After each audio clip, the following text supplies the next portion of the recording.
In Pittsburgh, a lot of happy faces in the crowd at this point as their guys have a big lead here to start quarter number 4. Hey, here we go! What? And they'll go on the ground.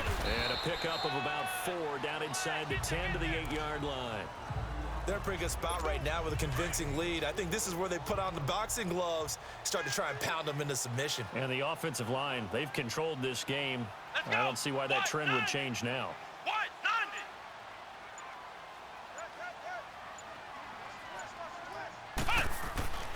Back to throw. His pass caught at the 4. The 6 yards on the pickup, and it leaves him with a 1st and goal. Many different ways to create space, but on that play, he did it with that big, wide body of his. Didn't get a whole lot of yardage on the play, but it did what it was supposed to. Pick up a 1st down. Come on, let's go! Brad 38! Brad 38! They'll look to throw. Got his man, it's caught for a Steelers touchdown. As his guys are in for 6, and the Steelers are going to add on to their lead. They had the lead in the 4th, but still passing, finding the big target for the touchdown. Now that lead grows even more. Everybody gets to join in the fun. You know, it doesn't have to just be the wide receivers catching touchdown passes. The tight end doesn't just have to do just the dirty work inside. He gets a chance to get into the end zone as well. And a pause in the action because the booth, they see something that they...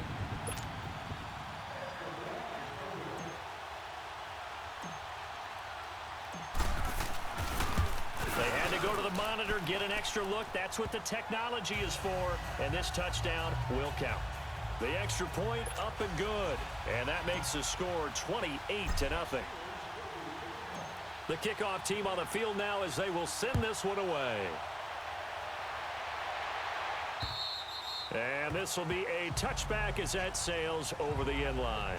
Defensively, you said coming in earlier in the broadcast, the magic number was 20 points for you. That's what you thought they would have to hold this offense to, or less than that. And, wow, they've done that in a big way, haven't they? And not only have they done it, they put themselves in a great position to win this one because holding them down was paramount. If they could get it done, well, guess what? We see the end result. Right now, they have their eye on victory. And leading here in the 4th.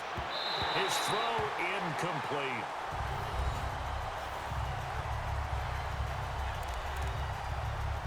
Line of scrimmage, again the 25, 2nd and 10. Set! Blue 90! Throwing again. Bowman. Got his man complete over the middle. It's Lewis. And he's able to get out to the 32, brought down there. The reception good for 7. It's 3rd down.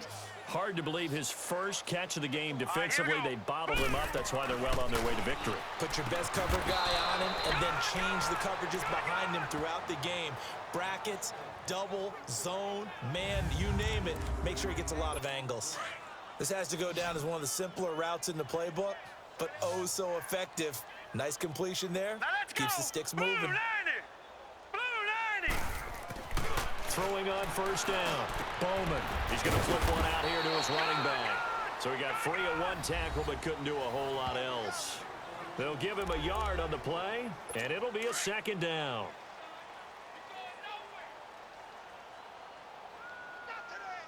All right, here we go. Operating from the gun. Bowman. And that's going to be incomplete. Another wayward pass. You know, things started out poorly in this game, and to be frank, they just really haven't gotten much better. And all that does is embolden a secondary. They feel good about what's going on, and they just play better and better. Back to throw. Bowman. And he comes back with one complete. And he'll work it across midfield inside the 45. The Browns passing game finding its stride. They've got another 1st down. Nice game there, partner, but you and I both know that won't do anything for the final score. They're not going to win this one. Right now, they're playing for pride and fantasy points. And just to erase that goose egg, nobody wants to be shut out. Throwing on 1st down, but this one winds up to be incomplete. We have not seen a whole lot of wide-open receivers. Everything seemingly has been contested. And that's another nice job there to force an incompletion. They've been very cohesive, knowing each other's moves all game long, and they've been on the spot just about every time. And they've held them in check on the scoreboard. That catch good for only a yard, and it'll be third down. Time for a break. So the Browns in possession of the football here as we get you reset. And let's see what they've come up with offensively after having time to talk it over. Looking to throw. Bowman. And incomplete here on third down. Even without a ton of pressure in his face, it just shows how difficult it is to pick apart his own defense. Those guys are sitting back, and they're not playing receivers as much as they're playing the eyes of the quarterback and when he delivers the ball. And Pittsburgh getting set to take the field. And this game comfortably in hand. The scoreboard speaks for itself, but you still got your starting quarterback out there. When do you go to the backup, let him get some time? And that's one of the great questions in the NFL, Brandon, because I'm just going to tell you, in the 2015 season, I commentated on 3 games in a row that were blowouts. And in none of them did the starting quarterback ever come out of the game for the team that had a big lead. And in each instance, I asked the coaches later on, why didn't you do that? And they all looked at me and said, just don't really do that in the NFL. These guys play, and we just play them all the way through. Now, in certain situations, they will take them out, but for the most part, they're not as worried and concerned about getting them out of the game. And that's always puzzled me a little bit. Now a first carry for their fullback. And he'll take this up near the 35, maybe the 34.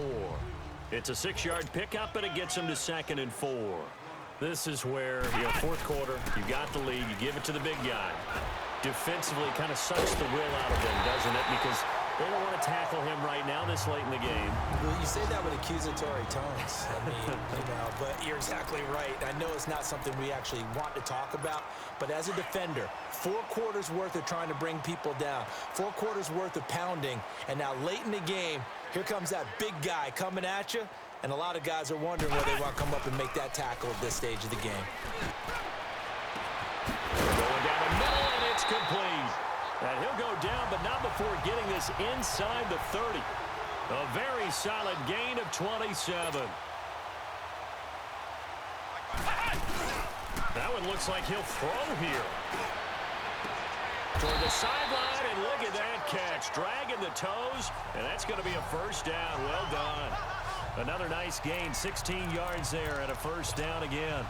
And he's over 100 yards now after that last catch. Already, of course, leading the NFL in receiving yardage. So he's done nothing at all to hurt his cause, to stay in that spot. But I've been so impressed with how he's gotten it done. Body control. And give him another 6. It's caught for a touchdown, and the blowout continues.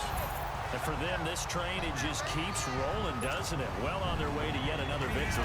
Yeah, it's almost a runaway, isn't it?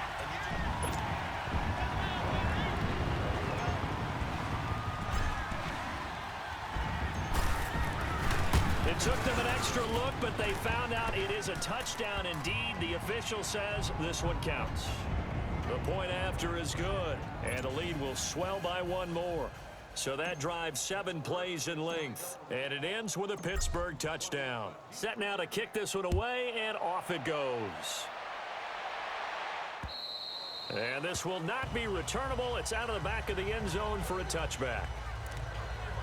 And now the Browns coming out on the field. They are down big. They have not scored a single point. I don't know. Are they so defeated at this point you just want to get in the locker room and get the heck out of here? That is one way to approach it. Sometimes coaches say, that's it, okay? It hasn't worked all game. There's no sense in doing something now. Let's get out of here. No one gets hurt. But others will look at it and say, we still have an opportunity to do something. On the line. Exactly. You have pride on the line, execution as you look forward and get ready for your next game, and a message to your team. We're not going to quit. No matter what the battle is, we're going to finish this thing out. They try to throw on 2nd down, but this one is incomplete. And incomplete here, so a little razzle-dazzle on that one, but they couldn't hook up, and it's 3rd down. Let's go! Blue 90! Blue 90! One final shot. They'll look to throw. And this is dropped in incomplete. Well, there's a metaphor for how this one has gone, as time has run out on this ball game. So, Charles, are able to complete what so often seems to be elusive, a shutout in the NFL. And maybe what's fitting is they ended the game on the field, that defensive unit on the field. What an exclamation mark. And probably felt like they could go another 60 minutes without anyone putting points on the board against them. That's the confidence you gain throughout when you're pitching a shutout. And they're going to leave the stadium feeling like they're all 10 feet tall. So for the Steelers, they continue to cruise through this first half of the schedule as they move to 8-0 now on the campaign. And now they'll have a few extra days here before they face Cincinnati next week. Meanwhile, for the Browns, it's loss number 3 for them on the year. And they'll be on the road next week for a matchup with the Baltimore Ravens. And for Charles Davis and our entire crew, I'm Brandon Gaudin. You've been watching the NFL on EA Sports.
Fine, dude.